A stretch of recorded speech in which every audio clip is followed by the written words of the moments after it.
Hello and welcome to the James Granström podcast Super Soul Model series, where I help people tune and tap in to their natural state of well-being. This week on the show, I am talking about how to attain soul fitness.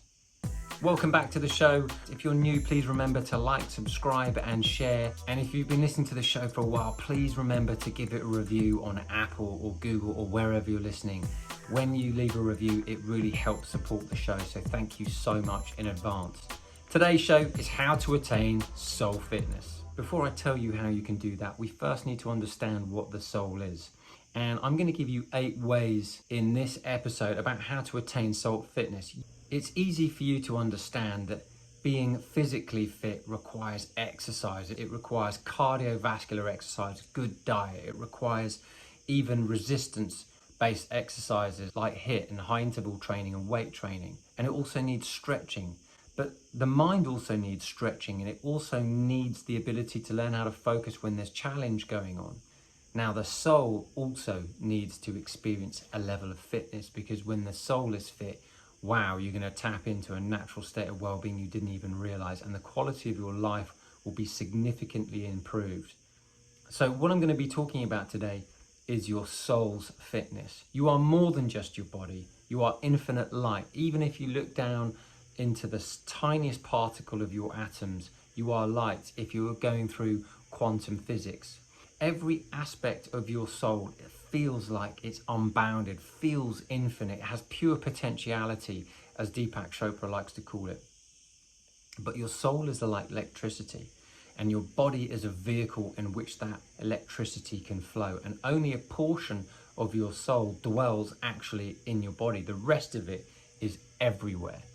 Now, at first, this may seem like quite a big deal. You're like thinking, no, I've got a body with a soul. No, you're a soul with a body. And this becomes super interesting. And I'm going to give you some of my strategies in a moment that will help you create this soul fitness that we all crave, that we all desire, that brings true satisfaction to our lives and happiness and peace. But in order to become soul fit, we need to go through some things in order for that fitness to be really tested, for us to really understand that there is something going on that's bigger than ourselves. So this episode is all about shedding light on your soul and this aspect of you. And when you get this, you'll be a real powerhouse, and you'll be like a tree with extremely strong and deep roots. And those roots, like when trees connect with each other through their roots, they're able to signal each other about water and what they need and replenishment. And the same is for your soul. Your soul has like tree foundations, these roots rooted in your spiritual nature, which knows how to get its replenishment once you become soul fit. There's so many stories of businessmen and women and celebrities who have achieved outward success, Oscars and accolades, but yet they feel empty when receiving these awards. Why is that? The reason why behind that is that they're not soul fit, and they may be mentally fit. They may be able to magnetize to them using their mind, magnetize them using all their action. But when you're not soul fit, life will feel empty. And so I want to help fill you up with your soul in this episode so that you become soul fit, you become strong, you become rooted in the core foundations of your own spiritual nature, so that you find more calm, you find more peace, you find greater levels of happiness, and you find greater levels of satisfaction. Because outward success will only get you so far, but inward success and soul fitness will take you all the way.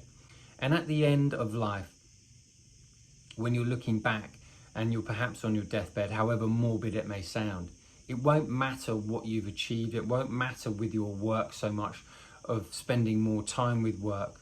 What matters is how you turned up in the world every single day. Because were you enjoying life, were you moving, were you growing, were you feeling freedom, were you feeling joy, were you feeling happy? Because a life when you're not feeling that is a wasted life. And I know that on my own journey that I was feeling wasteful and have wasted so much time. And because I've gone into myself, because I've had to feel the pain. I've had to experience the challenge.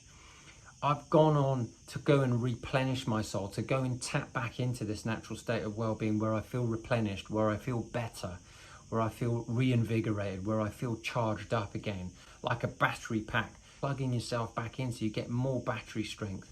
We do that when we replenish our soul by becoming soul fit. It's very much like the same as doing the exercise and eating the right foods and getting enough rest. Your soul needs the same level of attention, because what you give your attention to grows. The grass is always greener, people say, but it's actually greener where you water it and give it the attention most. So think of your soul fitness as an opportunity for you to give yourself attention to that which you cannot see, but you live with every single day. So soul fit brings calm, it brings happiness, it brings peace, it brings satisfaction. That is the real gold. It's not the trophies, it's not the awards. It's everything else is just a cherry on top. So when you die, what really matters is, did you live? Were you happy? And did you contribute and help others along the way? Because there's so many programs that I've seen where the old age pensioners are looking back and they're thinking, it's not that I wanted to spend more time at work that matters, but I wanted to spend more time with the people that I loved. I wanted to spend more time doing things that I loved, having the hobbies that I enjoyed, spending more time walking in beautiful places and seeing beautiful things and connecting with new people. So before that may be you one day, you've got to be thinking about, what can I do today that will improve the quality of my life? And having soul fitness is what I want to help teach you and share with you today. Soul fitness will bring you calm, it will bring you peace, it will bring you satisfaction, it's going to bring you greater happiness. That's the real gold. It's not the accolades, it's not the awards, it's not the Oscar. Yes, they can be fulfilling, but the real gold is the relationships. The real gold is the contribution.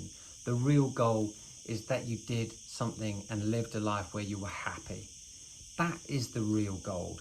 And when you look back on life, you want to feel as though you were contributing to your grandchildren's life, other people's lives. You were being creatively fulfilled. You were enjoying travel. You were enjoying health and vitality. You were enjoying family time. You were enjoying hobbies. You were enjoying the relationships around you. That's what most people are saying in retirement homes. That's what people say that they wish they could do more of. It's not about spending more time at work. It's about spending more time doing things that light you up. And when you do things that light you up, you're touching your soul. So how do you become soul fit? Now I'm going to give you my 8 strategies, which is my sword of truth. Number 1, your life is a spiritual school designed especially for you. Given your circumstances, given your predicaments, exactly what you're going through is exactly right for you. And that's the same for everybody else. And it's usually to do with taking care of your body. It's usually to do with navigating relationships. It's usually to do with your relationship to money and finances. And it's usually to do with creating a sense of personal peace. Now, as soon as you begin to find harmony with that, life takes off.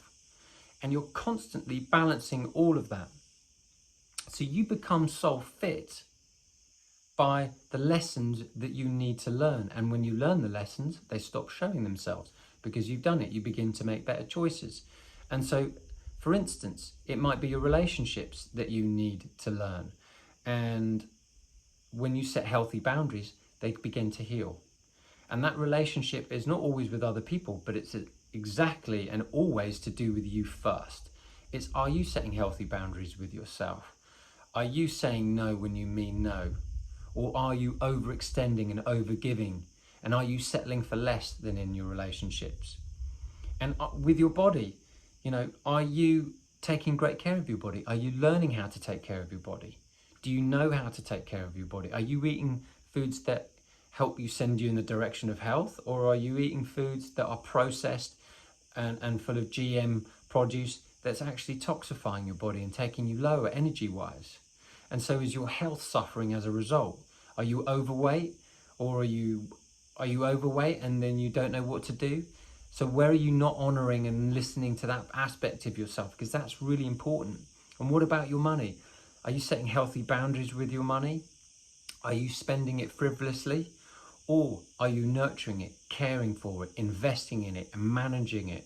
This used to be a real challenge for me, but as soon as I began to manage my money well, I begin to receive more and more money. And so if you're not managing your money well, what's going to happen is it's going to drain away. But as soon as you begin to manage your money really well, you're going to receive more. And then when you receive more, it's up to you how to take it to the next level. And so life is a school designed especially for you. And as soon as you start to become clear on the lessons that you've learned and make better choices, it will begin to take off. That's how you become soul fit. Number 2, you become more soul fit by your test of character. You become soul fit by knowing what you are not. And when you know what you are not, then you can know what you are, and then you can stand up for it. So for me, I stand up for health. I stand up for well-being because I recognize that my health and well-being are my responsibility. They're not someone else's, they're not a doctor's responsibility, they're my own. So what can I do and where I can stand up for myself and my health and make better choices? And so that test of character has helped me develop a level of discipline. And that level of discipline has led me to greater freedom, which helps develop that soul fitness. When you know what you are, you will stand up for it. You've got to realize that perhaps you may be that candle in a dark room, and you won't know what you are until you're shining brightly in a dark room.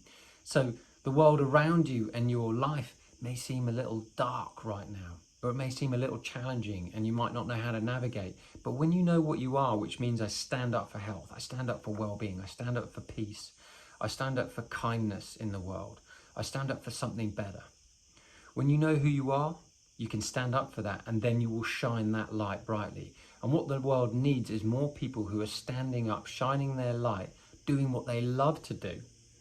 Because what the world doesn't need is imitators.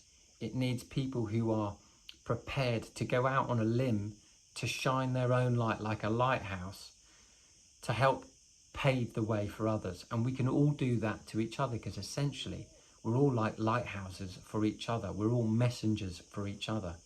But you're only going to know who you are when you also know who you are not. So that is key, and that's a test of character, which means you're going to be challenged, which means you're going to be challenged by other people. So for me, it was like, are you coming to the pub? No, I'm not. Are you going to come out on this bender this weekend? No, I'm not. So for me, when I knew what I was now standing for, it was easier for me to let go of the old. And that is the test of character. It's the ability to learn to say no when you mean it.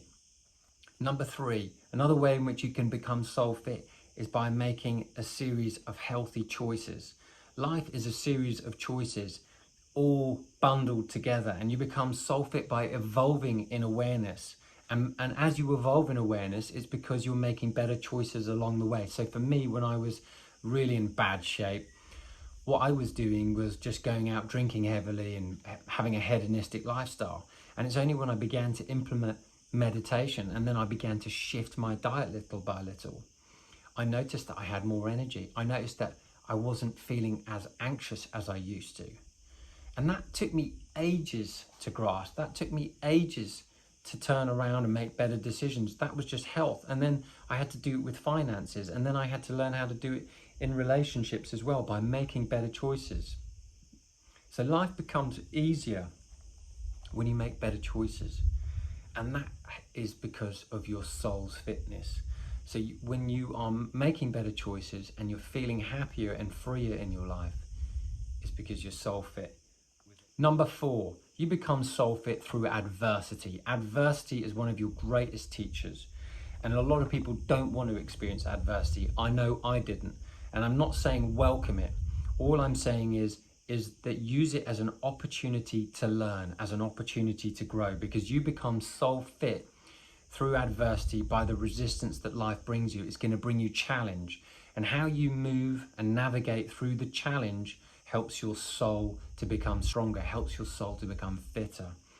Very much like a physical exercise of resistance and weight training, and adversity helps you build that soul muscle, helps you build that confidence that comes with moving through and navigating through a challenge. And once you come through a challenge out the other side, you always feel more confident. You always feel better about yourself, because when adversity strikes again, you've been through it and you know how to handle it. And you develop this centeredness that allows you to realize that no matter what happens, you're always going to be all right. Something will happen that will allow you to come through it better than when you went in. Number 5, you become soul fit by taking risks. By taking risks, you're stepping outside that comfort zone. And when you are outside your comfort zone, you'll experience a feeling of more confidence. You'll experience a freedom for a moment, but you always have the choice in you taking risks. You're either going to stay small and stay where you are, or you're going to expand and hit a new level or a new zone that you've never been in. Joe Vitale, who's written several books and was in the film The Secret, says, dare something worthy. Now, I love this mission statement. This is huge because taking risks requires to dare something worthy. The greater the risk, the greater the reward. But there are 2 types of risks. One's a calculated risk, meaning dare something worthy, versus a careless risk. Now, me being a freedom seeker, took risks and careless risks earlier in my life. So risks are important, but not at the detriment of your health and other people's health and well-being too. And so don't put all your money on a bet. Don't put all your money in one investment and expect it to go, because what if it tanks? Risks are important when you know that you'll benefit and other people will benefit as well. That is daring something worthy. So use your discernment. So taking risks and becoming soul fit requires this one thing, using your discernment. Number 6, you must be prepared to fail. Life is not a smooth ride from A to B. It's a big scenic route, and it takes you on winding roads in places you didn't even know. And we learn through taking baby steps, and we learn through challenges. And each time that we're failing, we're also growing as well, because we know what not to do, what doesn't work. We have to find our balance. And the same goes with anything, whether it's learning a language or being in a new country or starting a business or starting a podcast or starting a music career, whatever it is for you. Get over the ego's need to want to always win and learn how to be gracious in the process of learning how to do things properly, and be prepared to fail, because when you're prepared to fail, you're also going to win, because this will set you up, because this is soul fitness. Number 7, you attain soul fitness by developing faith in yourself and in the universe.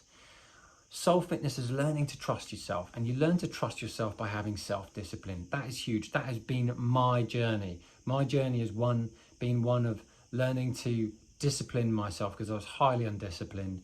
And as soon as I began to put disciplines and habits and healthy habits in place, I began to experience great happiness, great peace. And you can too, but it's also learning to lean on the universe for help as well. By asking it to help you, by asking it to give you extra energy when you need it, by asking it to give you a helping hand, you're going to develop soul fitness, because you realize that there's more to you than just meets the eye. You've got this invisible energy guiding you, like a GPS system, like a satellite navigation system, helping you along the way. So in my experience, my dad's story, when my dad passed away, I needed the energy to be able to get through that tough time of his passing and being able to organise a funeral in another country, in another language. Now, that's at a time when I couldn't speak the language and things were really tough. Yet I still managed to do that, because I had the strength within myself to be able to trust the universe, ask the universe to help me, and it did. The other day I was climbing a mountain and I was prepared to not get to the top, but I was so surprised when I got to the top in such a quick time, because I was just enjoying the journey. And so climbing a mountain sometimes is like a metaphor for climbing life and having adversity and challenge as a way of growing. And also for me, in my relationships, I had to develop faith in myself with when I gave up alcohol and I moved to a plant-based diet. It was at a time when no one was doing it. And I had to have my family and my friends look at me and go, right, he's a vegetarian now. And that was difficult, but I had faith and had to develop faith in myself that I was making a healthy choice and a healthy decision. So if you're feeling peer pressure, if you're feeling family pressure, if you're feeling relationship pressure, if you know it's for your health and you know it's for the greater good. And when you're honouring yourself, that's soul fitness. And also developing the discipline to manage my finances and take care of my finances and learn how to invest and be around smart people and learn some things that would be able to help me move my finances upwardly and move out of debt into profit, move out of debt into the black. Now, as soon as you do that, that's developing faith and trust in yourself that you're going to make right decisions, and those right decisions help you build strength and trust, soul fitness. And simultaneously, I ask the universe to bring me opportunities, and the universe brings me these opportunities. That helps you develop that trust, that helps you develop soul fitness. So you're not only trusting in yourself, but you're trusting in the universe to bring you opportunities and give you a helping hand. That is paramount to soul fitness. And number 8, you develop soul fitness by having honor, integrity, a sense of charity, love and kindness at your foundation. This creates real soul fitness. These qualities carry you every single day if you live with them. And when you live from the heart and you are open-hearted, you live in a little bit of heaven. And when you've filled yourself up with all these qualities and with these traits, and you're living from this space in your heart and having this understanding that at your core you've got a spiritual foundation, all these other things will come to you. All these wonderful material possessions and opportunities will come knocking at your door. And they'll come knocking at your door because you're rooted in who you really are. A strong, fit, remarkable soul. I hope you enjoyed today's episode, and I hope you've got something new from this episode. And if you've got something valuable from today's episode, why not head over to Instagram and let me know what your favorite takeaway was. What gold did you take away from today's episode? Maybe you've had something new that has dropped into the seeds of your awareness today that you haven't ever thought about before. Let me know what that is. I'd love to hear from you. Please remember to give it a like, subscribe and share. And if you'd like to know a bit more about me and perhaps how we could work with one another, why not head over to my website at jamesgranström.com, and maybe you and I could work together in some capacity going forwards. But until the next episode, I wish you a wonderful week ahead, and green lights all the way.